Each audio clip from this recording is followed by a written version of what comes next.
Hi everyone, welcome back to Wake&Tech. In today's video, I'm going to show you how to download Deezer application on your mobile device. Watch the video till the end and don't forget to subscribe to our channel by hitting that subscribe button.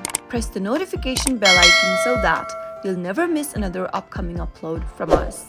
To download Deezer application on your mobile device is quite easy. First, make sure that you're connected to a Wi-Fi or a cellular network. Once you are connected, go and tap open your App Store or your Play Store.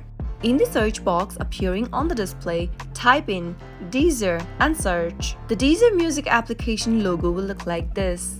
Deezer is a French online music streaming service. Users are allowed to listen to music content from record labels as well as podcasts on various devices, online or offline. Once the application is downloaded on your mobile device, tap the Open button to launch the app open, and now you'll also find the application shortcut on your app drawer. That's how you can easily download the Deezer online streaming music platform on your mobile device. I hope you found the video to be helpful.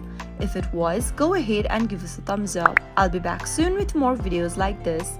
Thank you for watching.